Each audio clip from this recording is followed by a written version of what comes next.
What's going on, Bulls fans? Welcome to another episode of Chicago Bulls Central, your number one spot for everything Chicago Bulls related. And it's Sunday, so it's a mailbag episode, but it's also game day, which the Bulls face the Denver Nuggets today. So we're going to be previewing that game and jumping into the mailbag and giving an update on Dalen Terry's first G League game right after this. You are now tuned in to Chicago Bulls Central, your number one place for all Chicago Bulls news and content.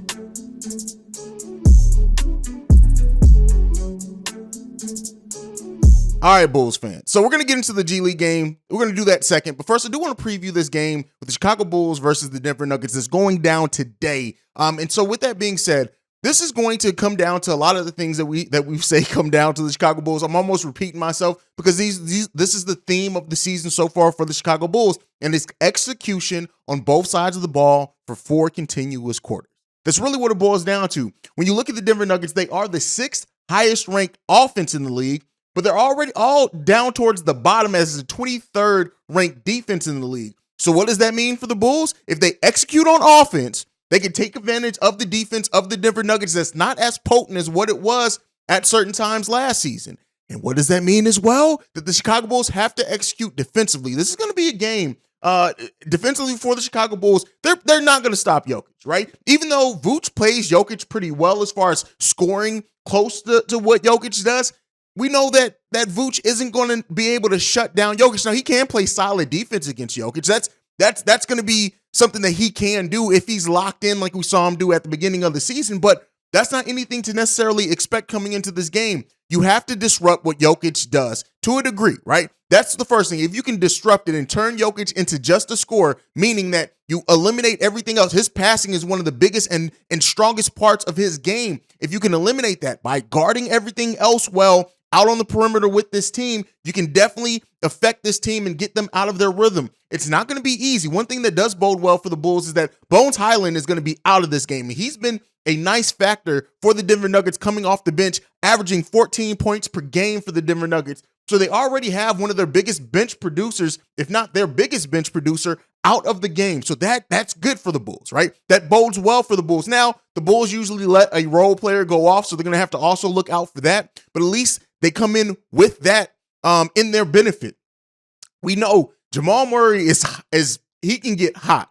So Alex Caruso and Ayo Dosunmu are going to have to play solid defense on Jamal Murray to make sure they stop him from getting hot out in three-point range. That's the thing that's been killing the Bulls a lot so far this season, is letting players get hot from three. As of right now, Jamal Murray on the season is averaging taking 4 3-pointers per game, and he's hitting that at a 34% rate. Now, that is a far cry away from the 40% from three he was averaging last season, but he has that ability to get hot. He's a career 36% shooter, so you don't want to let him have a super hot night from three-point range for him. He's also averaging 43% from field goal range, which isn't the best. It's not horrible either. But if Ayo Dosunmu and Alex Caruso can tag team that and always keep the pressure, one of them should always be guarding Jamal Murray. Again, that's something that can really help the Chicago Bulls in this game. And the rebounding battle. Having Andre Drummond back, he's now had a couple more days. He didn't look too good in his first game back. Kind of looked out of sync there, but having more practices and things, the Bulls have to rebound well against the Denver Nuggets. They come in as the I know they're top 10, they're the 12th team in rebounds per game, averaging 44.9, whereas the Bulls are 19th, averaging 43.6. Again, not that much difference between those teams that if you're not in the top 10 as far as the numbers per se, but we know that the Denver Nuggets can get hot rebounding, and Jokic is a big part of that if the Bulls can disrupt that. And they average the highest field goal percentage in the NBA right now at almost 50% shooting as a team does the Denver Nuggets. So listen, this isn't shaped up to be one of those games where the Denver Nuggets can defensively really even stop what DeMar DeRozan does. We need Zach LaVine to be locked in, and what he can do. He can definitely guard Caldwell Pope, Michael Porter Jr. I don't know if they're going to have P. Will guarding Michael Porter Jr. or P. Will guarding Aaron Gordon. The way that I look at it is probably, I would say that probably P. Will on Michael Porter Jr., and then you probably put DeMar DeRozan on Aaron Gordon, but even then that's some size mismatch. I really don't know. Michael Porter Jr., when he gets hot and gets going, he gets off. And we know DeMar DeRozan isn't the best and most efficient defender, even though Michael Porter Jr. is only averaging 16.8 points per game, but he's doing that on highly efficient shooting. He's 46% from three-point range, which is bananas. You can't let him get hot from three. And he's 47% from the field overall. He's a career 51% shooter from the field. So if you can disrupt and keep Michael Porter Jr. from being the Robin to Jokic's Batman in this game, again, those are going to be things that help the Chicago Bulls secure a win and get a victory here against the Denver Nuggets. It's not going to be easy. Let's be clear here. This is not going to be an easy game for the Chicago Bulls. A lot of the Denver Nuggets strengths play into the Bulls' weaknesses, especially on their offensive end of the ball, but the Bulls can score with anybody. We know that, especially if they're locked in. The improved three-point shooting from Ayo Dosunmu, who's really taken his three-point shooting to a tick up so far this season. It's going to be needed. We're going to need two-way play from almost everybody on the court. And, while some people have been down on Zach LaVine's play defensively, Zach LaVine is putting together one of his better seasons of his career. So we have to have that. We have to have that consistent and solid effort on both sides of the ball all throughout the game. And the one thing that's going to separate us or could separate us from the Denver Nuggets in this game is our bench. Our bench play, if it can be what it was when it was the best, like I said, Andre Drummond, not necessarily playing the best in his first game back from injury. But if this team can get firing on all cylinders from the bench and the starters can keep up that intensity, this can be a game that the Bulls are definitely in, but it's not going to be easy. Let me know what you guys think about this game down below. What are some of your expectations? What are some of the things you want to see the Bulls do? Now, before we move into the mailbag, we got one more topic to get into. I asked you guys if you wanted G League updates since Dalen Terry was sent down to the G League. You guys, almost everybody voted yes. So we're going to give that. In Dalen Terry's first G League game for the Windy City Bulls, he had almost a triple-double. He had 18 points, earned 7 for 12 shooting, 8 rebounds, and 9 assists. The boy came out there and balled. It's basically what the Bulls down to. He balled out, but it wasn't just him. He got help. And it's funny because while Marko Simonovic has looked very good in the G League so far, he's just a different player with somebody who can handle the ball like Dalen Terry. Him and Dalen Terry, we saw it in Summer League. We saw it in preseason. Malcolm Hill, Marko Simonovic, and Dalen Terry have a nice chemistry together that, it comes from them practicing, being together the whole summer, things like that. But Marko Simonovic in this game had a 20-10 game on 9 of 16 shooting. And then Malcolm Hill chipping in another 20 points on 9 of 17 shooting, 7 rebounds, and 5 assists. The Windy City Bulls, if you guys don't watch Windy City Bulls games consistently, especially like on a day like yesterday when nothing was going on, I really do suggest watching it. It can get fun. Like not all the games are always fun, but it definitely can get fun. And especially now that the rook, Dalen Terry, is down there flashing that stat stuffing ability that we all know. I also forgot to mention he also had 1 steal in this game as well. Listen, this is why Dalen Terry's down there. He's down there to be able to work, and he's putting in that work big time. Even Kostas Antetokounmpo, who hasn't had the biggest G League season so far in this game's played, he was 6 of 6 from the field for 12 points, 5 rebounds, 4 assists. I'm telling you guys, watch the Windy City Bulls play. All right, now with that being said, let's get into the main topic for today. That's the mailbag. We're going to play this first voicemail. This one's from Jonathan. Hey, this is Jonathan. Just calling, was watching your most recent mailbag, and my mind was twisting and turning, thinking about, certain things, who could benefit our team when we need it down the stretch. Hopefully we can get ourselves a little more stable in the middle of the season. And I know power forwards are our main need, with depth and things like that, or, around get some more height. I don't know if you guys have talked about it. I haven't heard his name mentioned much, but just throwing this out there. Kemba Walker is sitting around, working out his body, hopefully getting himself right, his mind right. Just throwing this out there, maybe him on the bench, instead of a Kobe White or someone like that. I feel like I personally would feel more confident with him coming in, being a microwave, giving us some threes, giving us some drives. Let me know what you think. Appreciate you and all you do, man. Take it easy. All right, Jonathan. So I understand the mindset, right? Especially because you said having him as a microwave instead of Kobe White. But the way that I look at it is that makes the Bulls get even more small. That means that we're going to be playing with even more of a size deficit off the bench than what we are already doing. Kemba Walker, to me, even if he came to the Bulls for the vet minimum, I don't think that that's what you want to do. We need size on this team. We do need shooting. We do need, you know what? I don't even know if we necessarily need the scoring punch off the bench. Like, I don't know if we're at the place where we need a microwave for sure. We need some shooting for sure. If we can find a forward that can also shoot, that'd be ideal. But when you talk about the way that Dragic's been playing, when you talk about the way that Drummond plays, when you talk about how Dragic also gets Javonte Green and Derrick Jones Jr. in the game, I think that we have enough scoring off the bench to where we don't necessarily need a microwave. Now we have seen some games where the bench can't get the shooting done. And then at that point, it would be nice to have a microwave player off the bench. But I just don't know if you want to bring in a player that's going to add more to the size deficit that the Bulls already have. Not to say that Kemba Walker's completely washed. I do think that there is a role on a team that Kemba Walker definitely can help a team. I just don't see that being the Chicago Bulls for me, right? You guys can let me know down below how you feel on it. The Bulls are kind of set at the guard position. And anything, we have too many guards. We need a 3 or a 4 or a 3/4. That's more so what I hope the Bulls gears towards if they do decide to open up a roster spot and to bring somebody back in. But like I said, I understand your thinking on that as far as the microwave portion. And if the Bulls do decide to waive Tony Bradley, and then if Kobe is moved as well, which I still don't think is going to happen, if that does go that way, maybe they look at doing something like that. I just don't think it's likely right now.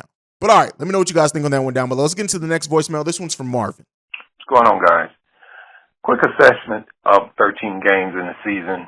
And I want to start by saying last year, guys, the Bulls were not under 500, not one game of the whole season. So I'm not saying it to be a Debbie Downer. I'm saying it is fact. Now, I'm not worried about it. And the reason being is this. Did you guys feel better about last year's 9-4 team after 13 games? Or do you feel better about this team at 6-7? In my eyes, I feel better about this team simply because it's the better team, deeper team, and I think the Bulls will do better down the stretch. Mind you, we were 20-27 without Lonzo Ball last year. We won game under 500 this year without it. That's progress, guys. We get everybody back, I think the Bulls will do a whole lot better. Also, with Levine missing games, that completely just screws up our rotation. We got to keep him healthy, guys, because Caruso in the starting lineup, we don't get that scoring punch, and it shows on the bench. Last but not least, I did want to say, I hear a lot of sentiment about Billy's coaching. I think he's doing a pretty decent job. First of all, we all have said once or twice before that Billy's in his next game adjustments, he's doing well. Well, it's early in the season, so if he's not making in-game adjustments, I think that can be addressed, and I think he will address it. So I'm not worried about that. Playing well against competitive teams. The Bulls have been in every game this year besides the Cleveland game and the Toronto game. And in the Cleveland game, that was three games in 4 nights. So they were dead tired. Now, we did get kind of roasted in that Toronto game, but Billy made the adjustments. We came back and won the next game after that. So I'm looking at this season in a little different way, guys. We're sitting at 6-7. We got some tough games coming up. Denver, New Orleans, Orlando, Boston, and Milwaukee. But we got a stretch here where we're not playing as many games where the Bulls are going to be rested. And we'll see the true Bull team when they are not tired. Losing Andre Drummond early in the season hurt us also. But keeping your head above water in this competitive NBA at this time is what I really look forward to. So I say this. Keep our head above water. Let's get Lonzo back. Let's get to the trade deadline. And, Hayes, I know you feel we might not do nothing, but I disagree. I think the Bulls did this intentionally by not spending money, and I think we're going to be active at the trade deadline. If we can address some of the issues that we need, I think the Bulls will be even better. Keeping everybody healthy going down the stretch is what I always wanted. We ended up playing well earlier last year, bad late. We're not playing as well this year early, but we're going to play good late. And I'm going to say that with confidence, guys. Look for the Bulls to go down the stretch winning well and win a lot of games. I'm not saying we're going to win a championship, but if we're healthy, that's the key to winning a championship. So I just want to leave that with you guys. Keep your head up, guys. I'm always up. Bubble. Peace out. Later. All right.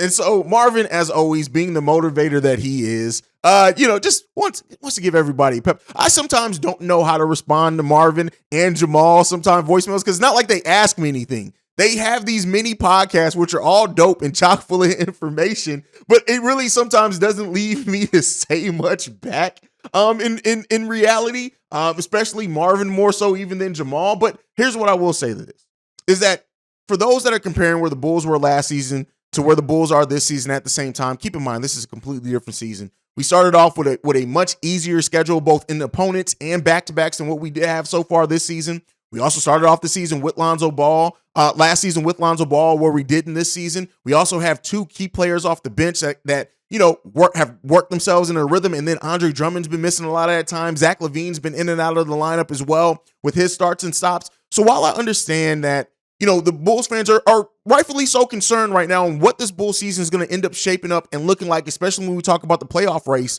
But the way that I look at it is considering everything where the Bulls sit right now, right? Considering everything I should say that they've gone through so far in this season up until this point, them being under 500, one game under 500 at that, isn't the biggest concern to me because, as Marvin said, they've been in just about every game. We've seen how they play when they're clicking on all cylinders. We just need to see this team do that consistently, and we haven't yet. That is a big concern. The fourth quarters are also a concern as well. We are the worst fourth quarter team in the NBA, as I had a video on last week, and we also have we have deficits.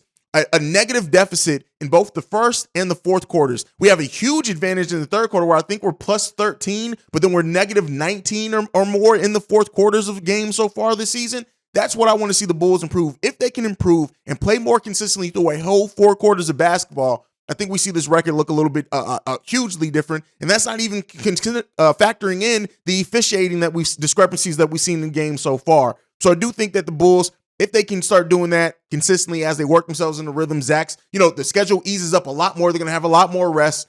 Let's wait until the end of November. Again, not to say that anybody who has an issue with the way the Bulls play or have concerns aren't valid, but let's see how this Bulls team looks by the end of November, another couple of weeks with more rest, and then we'll start being able to really see what this team looks like. All right, let's move into this next one. This one is the inaugural voicemail from Brandon L. Jett, who is the biggest supporter of this channel. Let's go ahead and play that now. Yo, what's going on, Hayes? This is Brandon L. Jett speaking. It's good to finally hear from you and finally leave a message upon the mailbag. My question is I remembered you mentioned this on the Pelicans and Bulls broadcast about last decade of running the offense through Joakim Noah.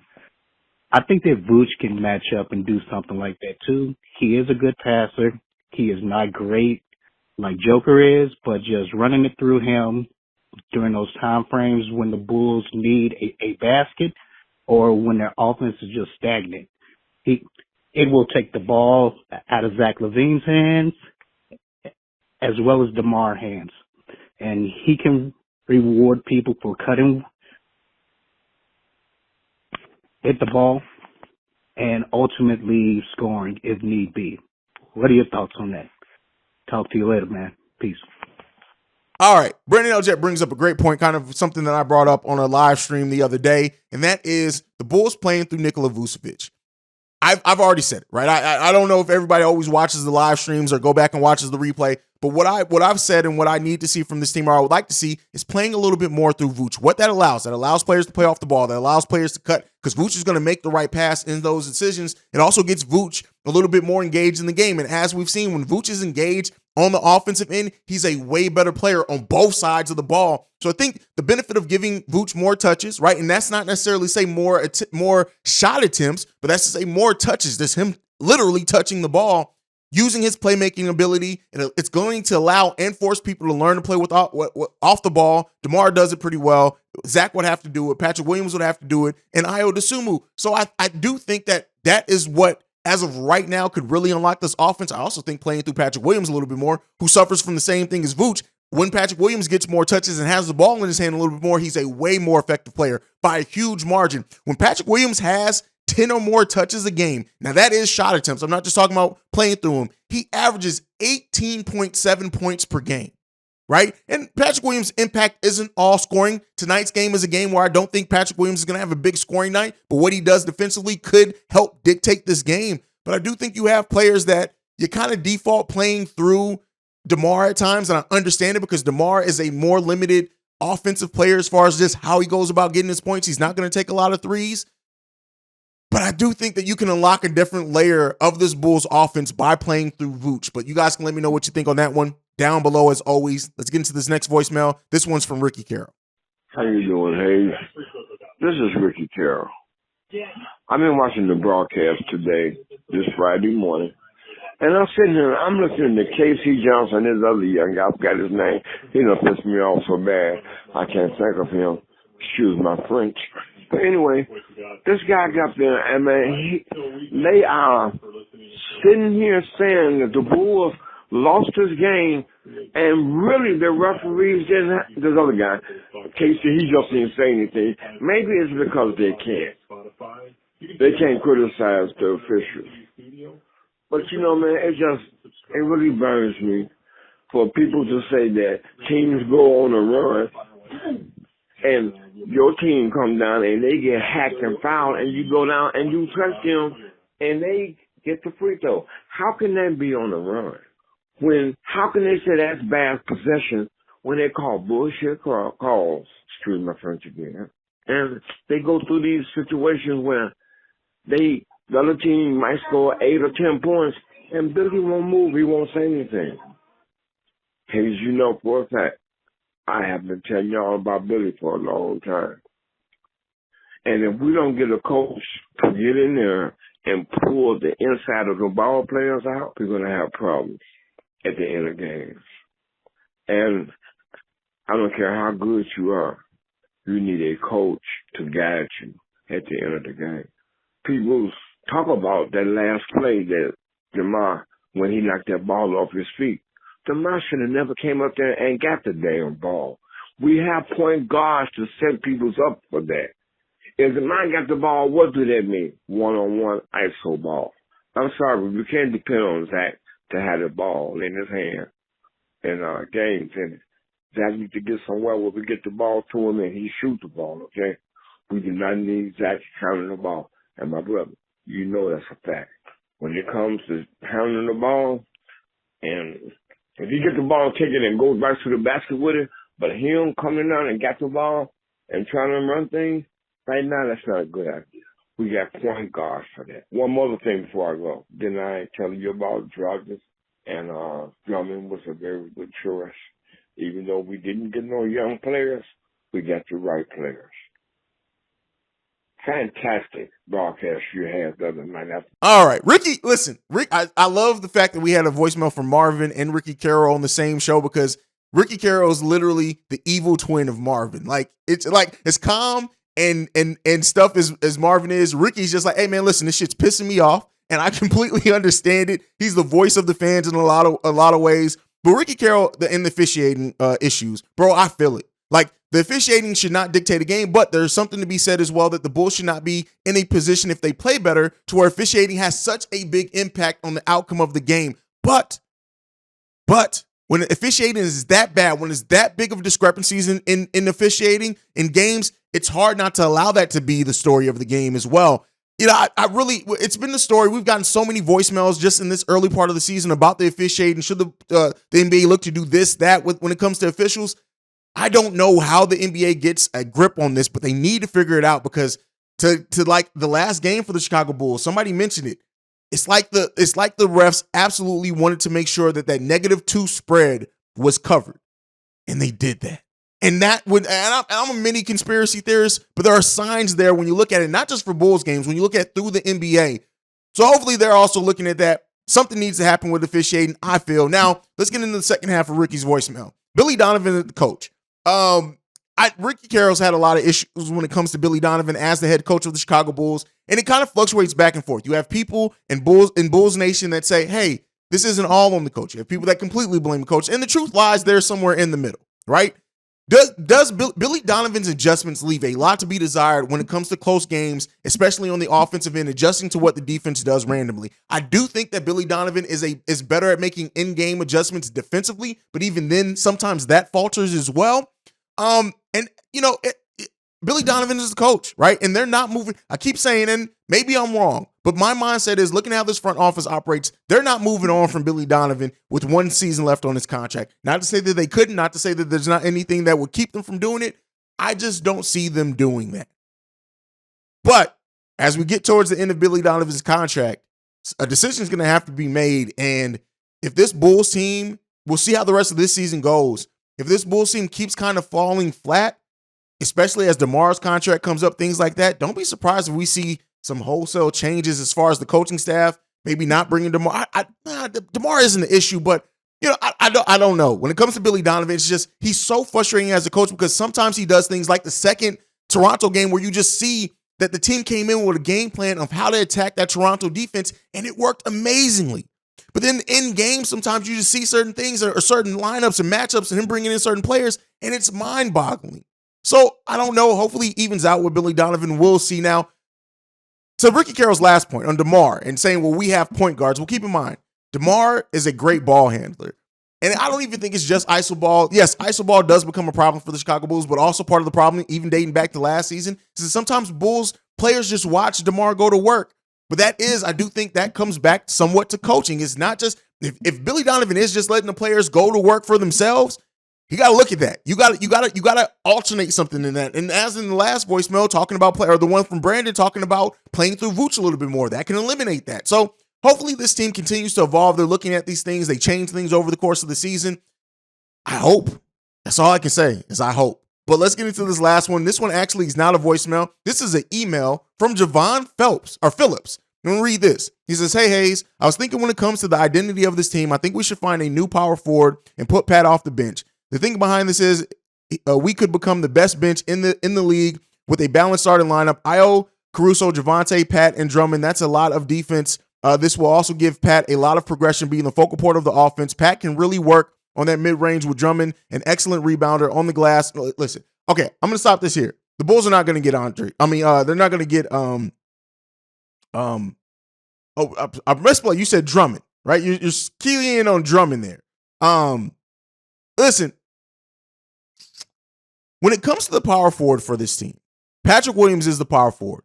Even starting Javante is not going to fix that. And I do think this whole mindset of let's move Pat to the bench because it's just going to fix Pat. If a player is passive, a player is going to be passive. And guess what? With the way that Goran Dragic is playing, they're not going to all of a sudden run everything through Patrick Williams, even if you do move him from the bench. Now, I think that this critique on Patrick Williams, we've seen it. He's been a lot more aggressive. He's been better defensively. And I do think what Patrick Williams offers defensively it's not easily replicated by anyone else. Javante gives a lot of effort on defense, but he still doesn't replicate when Patrick Williams is on. Now, we have a second part to this email. This same one from Javon, he sent in another one, a follow-up. He says, question 2, with Draymond Green on this team, what kind of level do you think he could bring to this team?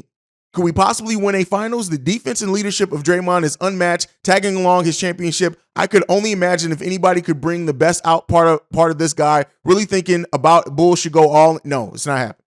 It's not happening. Draymond Green is not coming to this team. The money that Draymond is on a steep decline, and people always talk about Draymond's leadership. Did we not see what happens this summer? Draymond is a very emotional player. Sometimes that works in your benefit, sometimes it doesn't. But we got to keep in mind, Draymond came into the league playing with Steph Curry and Klay Thompson, and then had Kevin Durant there. When he was at his best, Kevin Durant was there. I don't think Draymond at this age, at this point in his career, is going to have that same impact on a team like the Chicago Bulls. I could be wrong on that, right? Now, if he's willing to come when he's a free agent for a vet minimum or a mid-level exception, maybe you then look at that, not necessarily to start him over. You probably would. I don't know what the Bulls would do in that case, but I don't think Draymond Green's coming to the Chicago Bulls, so it's kind of hard for me to wrap my mind around that and give kind of advice because I just don't think it's happening. I do think when you look at Draymond Green, instead of saying let's bring him in, I think if that's the type of impact that Patrick Williams can have, even if he's not scoring a lot at his potential, but we need to see Patrick Williams get to that point. So that's what I kind of think on that. You guys can let me know what you think on Javon's email down below, but that is it for me for today on this mailbag episode and game preview day, chalking everything all into one. Let me know how you feel about everything down below. Make sure you're following the show at Bull Central Pod. You can send us any feedback, questions, comments, concerns, bullcentralpod@gmail.com. Lastly, if you want to leave a text and or voicemail like you heard on this show today, the number to do so, 773-270-2799. We are the number one spot for everything Chicago Bulls related because of you guys. And like I like to end everything on, go Bulls. Love you guys and see red, y'all. Peace. This has been a presentation of the Break Media.